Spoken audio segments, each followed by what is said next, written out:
Hello everyone, this is SageEthereal, and welcome to another episode of FTB Infinity Evolved Expert Mode. I want to thank you all for stopping by and hanging out with me again today. Always great to have you here. Now, I did some stuff in between episodes, like always. A bit of building, but I also put together this little enchanting area. This used to be my house way back when. At the moment, it has been repurposed into an enchanting area. I have 30 levels, so I'm going to enchant this Dark Helm, which has Projectile Protection 4 and Aqua Affinity 1. Not the greatest, but not the worst. You can see I am now outfitted in a full set of Dark Armor from Ender.io.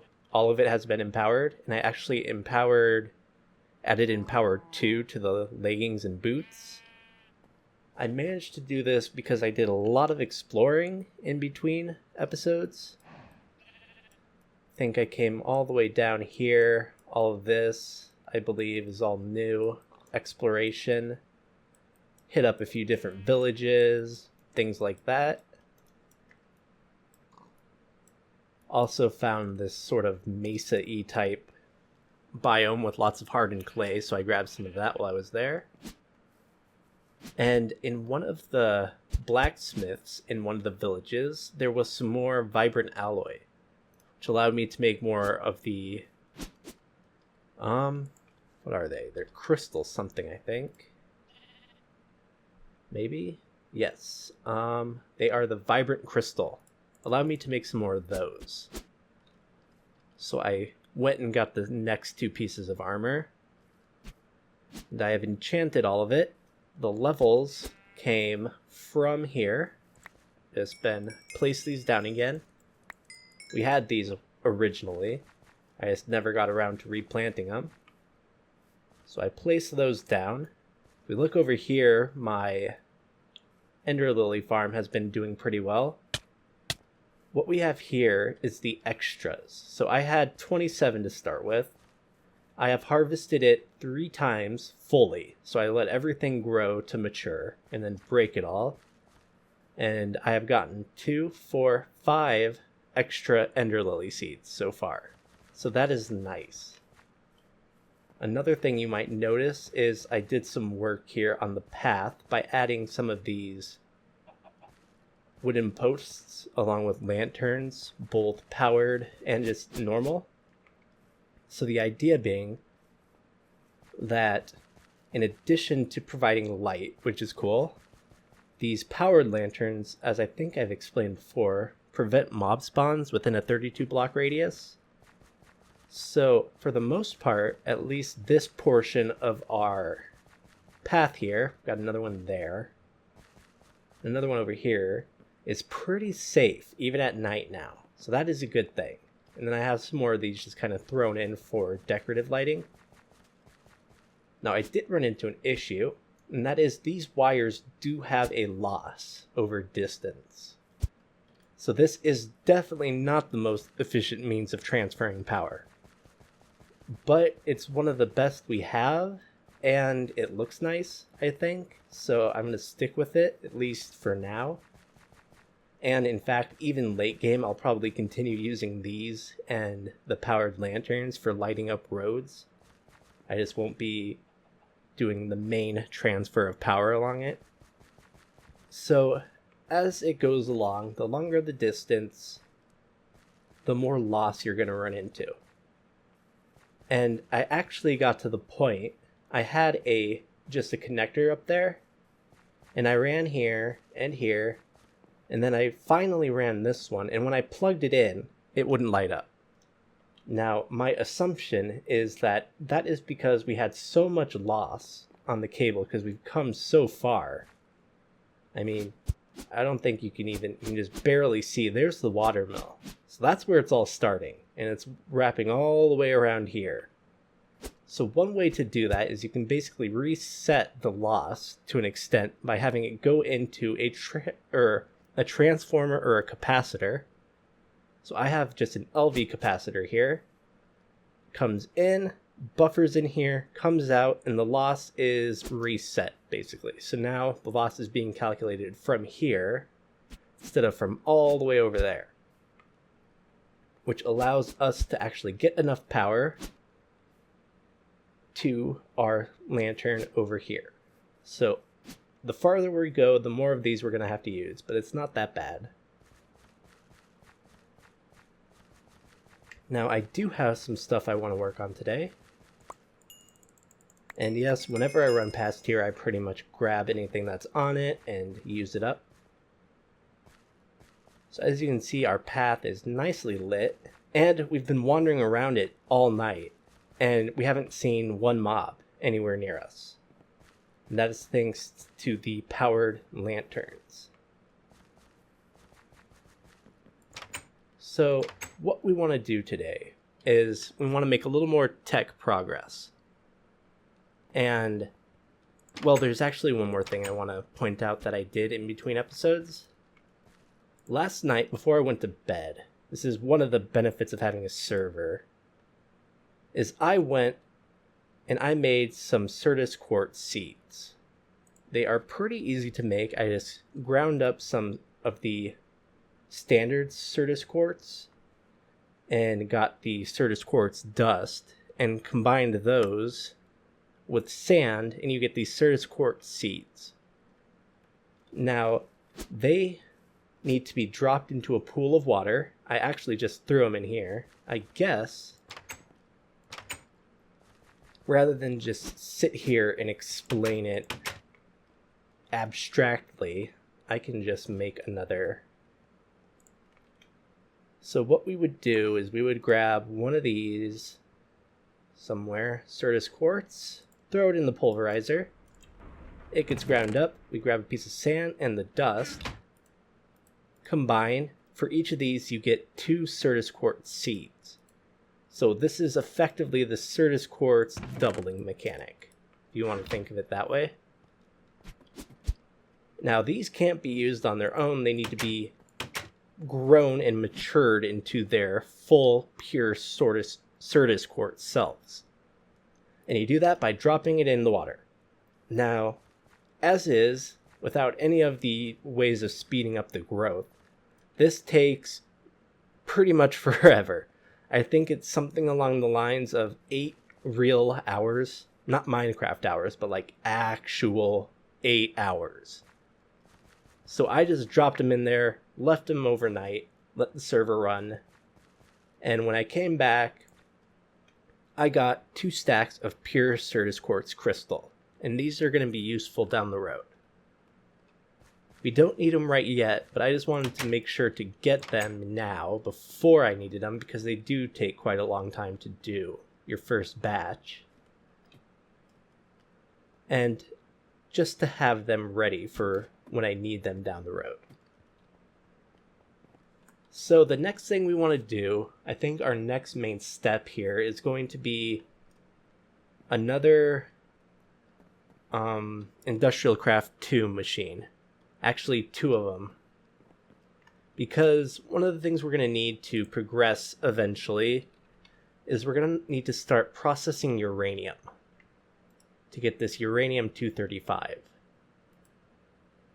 And, well, actually, I think we want the uranium-238, if I'm not mistaken.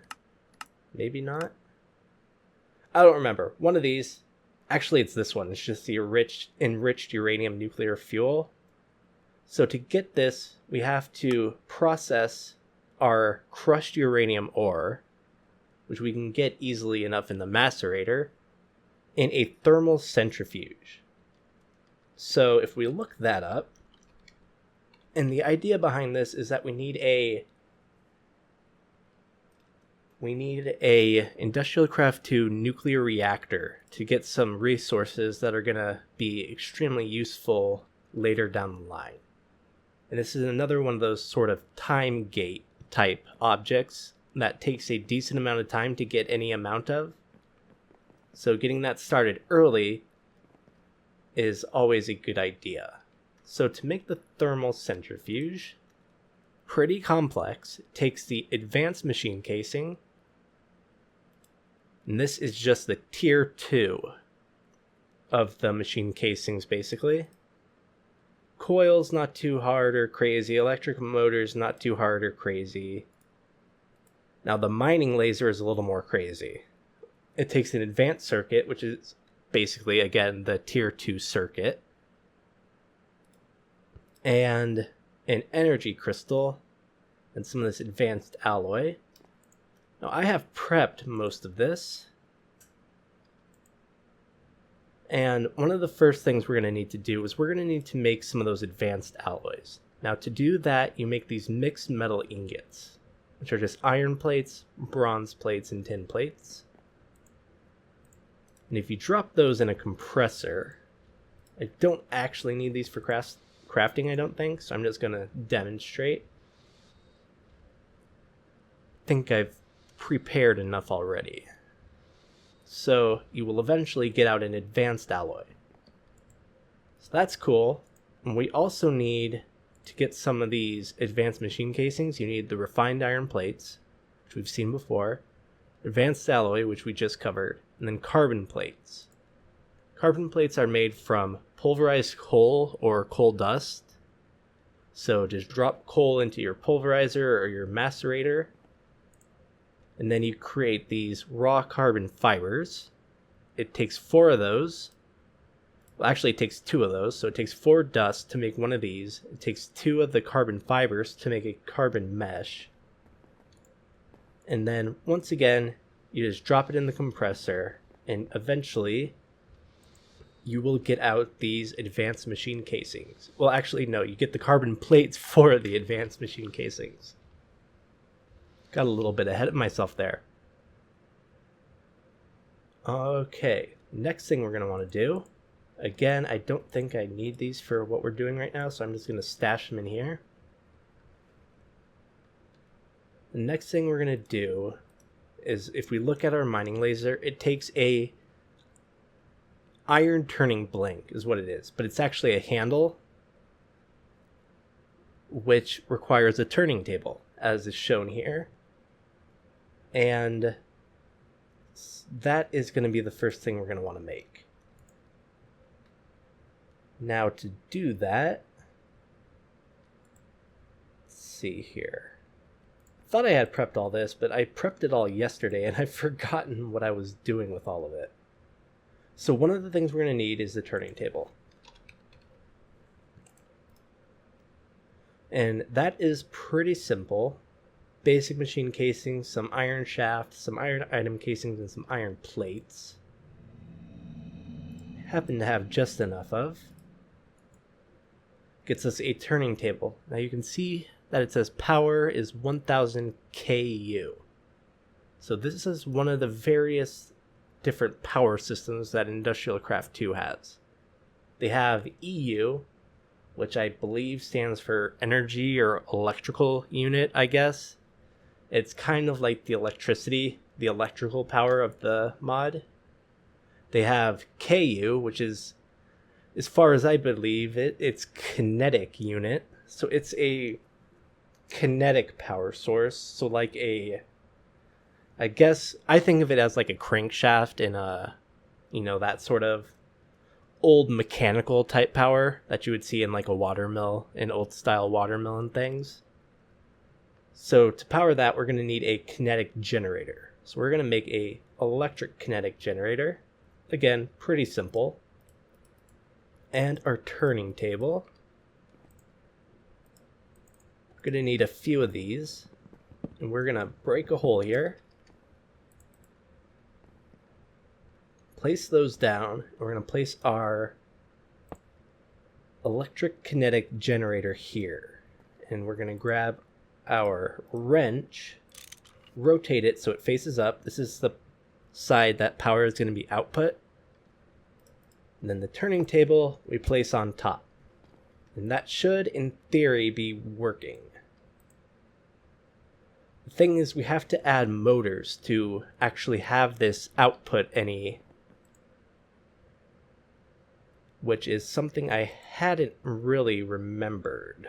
So I'm going to have to quickly throw together another one of these. So that's gonna take 16.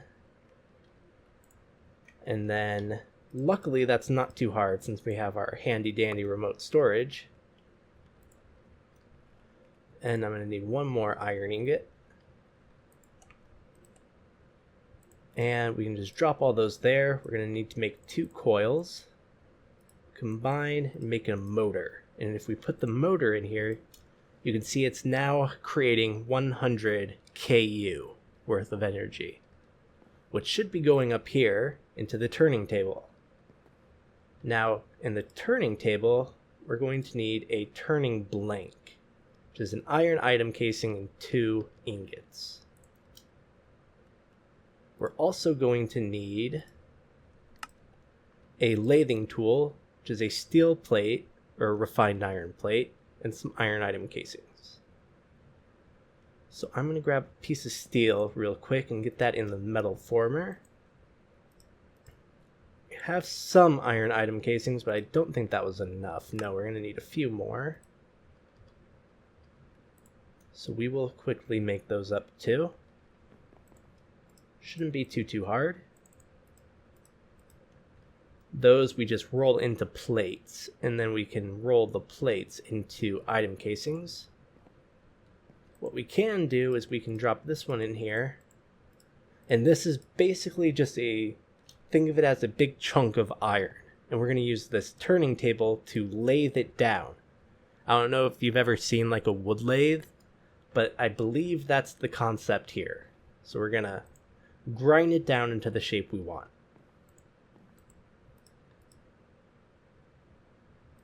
Going to quickly get the rest of these. We need 2 of them.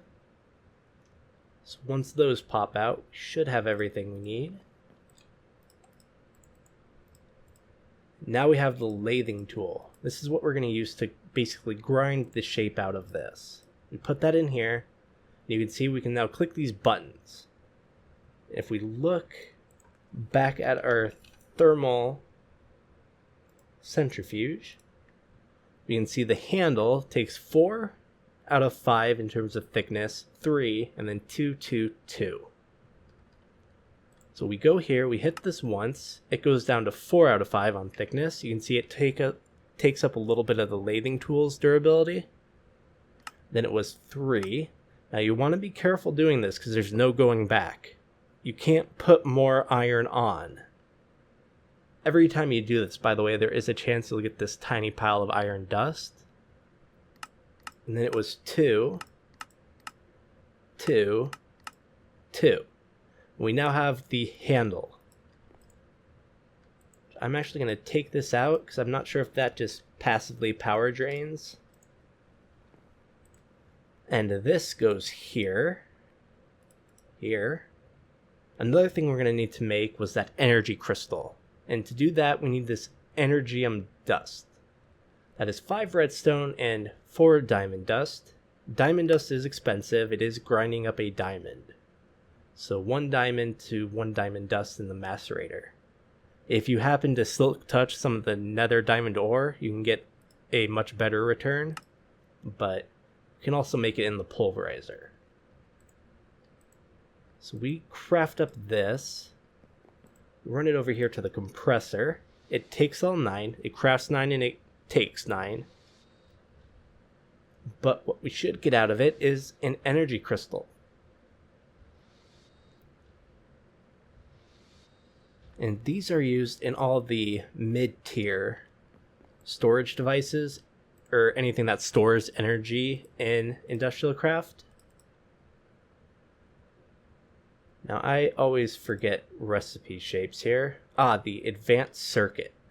So that takes a circuit in this general pattern. I will show you the recipe real quick. And it requires these basic capacitors. We haven't seen those before, so I'll craft these 2 on camera. They take lapis electron tubes, which are pretty simple. They take redstone chipsets, which we've seen before. Now this signalum nugget comes from signalum ingots, which is made from signalum blend. There are a few other ways to make it, but we can't access those at the moment. and that is made from copper dust, or pulverized copper, pulverized silver, and then destabilized redstone, which is just redstone melted down in the magma crucible. So we have enough stuff to make these two here. We can put in and make our advanced circuit, which we can use to make a mining laser. Now you can actually use this for mining. You power it up and it shoots a laser that breaks blocks. So it is kind of cool. I'm not going to use one at the moment. We're also going to need a advanced machine casing. And altogether, after all that work, we get our thermal centrifuge. We can craft, we can put here.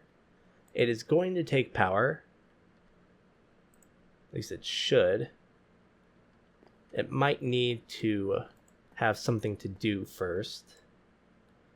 And I have some of this crushed uranium ore, which I think I used as an example way back in the beginning when I first made the macerator. And yes, it is now getting power. It is quite power hungry, so keep that in mind, and it's quite slow. So what we're going to do here is we're going to start centrifuging this crushed uranium ore. And we're going to get different materials out of it. And while we're doing that, I am going to run back here, see what other uranium ore I happen to have. Pick those while I'm here. Okay, we got a little over half a stack. We're definitely going to need this stuff. Now, I don't know exactly when we'll get the actual reactor built. It's definitely not going to be this episode. But we can get some of the prep work done. So this is heating up. It has to heat up to a certain amount before it actually begins the processing. So you want to tend to do this stuff in large batches so you don't have to reheat the centrifuge each time. Which is why I went and got some more of this, so I can just do it all at once. Once it's heated up, just go process it all, and then you can let it cool down. Now, another thing we're going to have to keep in mind is that uranium is radioactive. And radiation is generally pretty bad for your health. And in industrial craft, it is the same way. So we're going to need a hazmat suit, basically. So we're going to need a scuba helmet, the hazmat suit chest plate, the hazmat suit leggings, and the rubber boots. So that's a lot of rubber, which I happen to have a lot of. That's not too hard. Now, the potentially difficult ingredient here, we take another look, is all of these need orange dye. So we're going to have to make some of that. But I think we should have enough flowers to do that. And we shouldn't have too much issue. My food, on the other hand, we are going to have an issue with. So we're going to take a run, maybe even a little bit of a glide, over to our house. Now, once we get over here, things are going to start to get dangerous again, because I don't have any powered lanterns around here. We're going to take a look where I have been storing all my leftover stuff. We have some orange tulips. Now, can I get more than one? Yes, in a pulverizer. That should be more than enough. Kind of hit the edge of the building there. Didn't get quite as much height on that jump as I was hoping. More than enough to gently glide back over.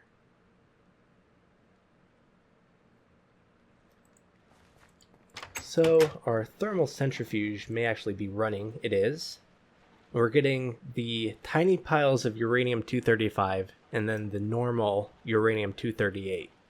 As well as stone dust, which is also used in some other things down the road. If I were to pick that up, I would get radiation poisoning, and I would start taking damage. And in all likelihood, I would probably die as a result of it. It is pretty bad stuff.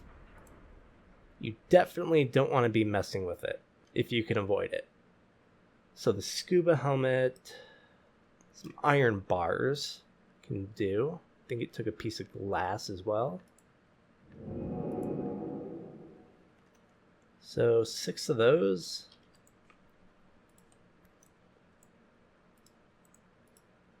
And I believe we had something like this.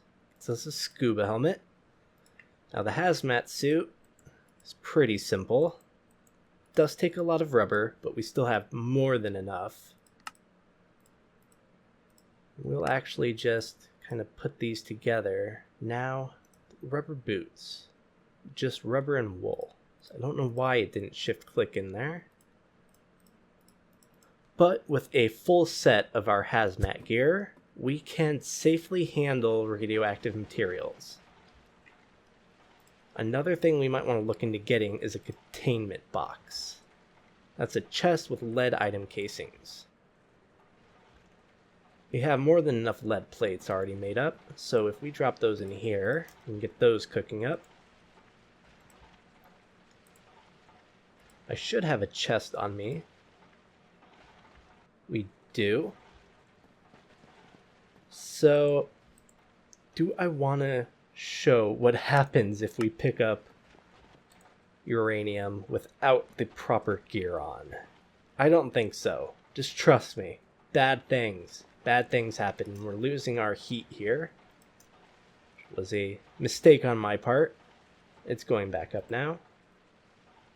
So, if you're unprotected, the radiation will probably kill you, as I said. So having your hazmat suit on is good. Another thing is the containment box, which allows you to put radioactive materials inside it, and then you can carry them around in the box without worry. But if you were to, take them out of the box, bad things happen. And I almost just did, to be honest. Kind of went in there to grab stuff and I hadn't put my gear on yet. Would have led to some hilarity as I died. So we're gonna put our suit on. Start looking all official here, like we deserve to be messing with radioactive materials. We're gonna grab them out. And we can take our containment box and put them inside. So they are nice and safely contained.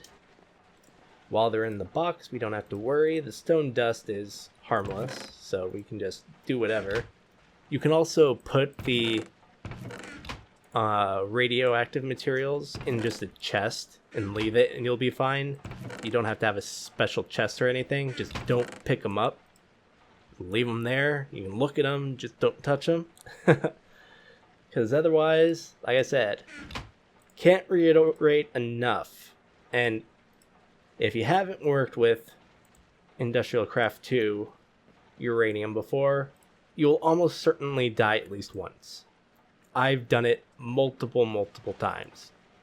And to be honest, I wouldn't be surprised if I do it at some point in this series. Just get to crafting stuff and you're like, oh, I need a little bit of uranium. Oh, let me just open this box. It's not marked like it could be dangerous or anything. And let's pull some of this out. And next thing you know, you're dead. So, yep. Beware. So that is going to be most of our episode. I think that's actually going to be all of our episode. We have a thermal centrifuge up and running. We are processing uranium. We will eventually be turning this uranium into uranium fuel, or nuclear fuel. And we will use this to make the fuel rods that we will eventually put in our nuclear reactor. So look forward to that coming in the not too distant future. Although not this episode, because that takes a decent amount of work to get done. Less in terms of like crafting and things. The recipes are a bit complex if I remember correctly, but more in that you want to put it in a safe spot because if you mess up your nuclear reactor, it can go boom. And if it goes boom, it leaves a pretty big hole. So you don't want that thing sitting around your base unprotected. You either want it way far away from anything that might be valuable if it were to explode, or you want to secure it with the proper housing to ensure that if it does go off, it doesn't wreck your base. So we will get into that at a future date. But for now, this has been SageEthereal, and this has been episode 19, I think, of Feed the Beast Infinity Evolved Expert Mode. I want to thank you all for stopping by to hang out with me. Always love having you here. If you have any questions or comments or feedback or tips or tricks or rants or just want to chat, feel free to hit up the comment section. Oh, whoa. Okay, I almost fell there. But yeah, hit up the comment section. That's what it's there for. Aside from that, I think that's going to be it for today. So thanks again for stopping by. Take care and have a great day.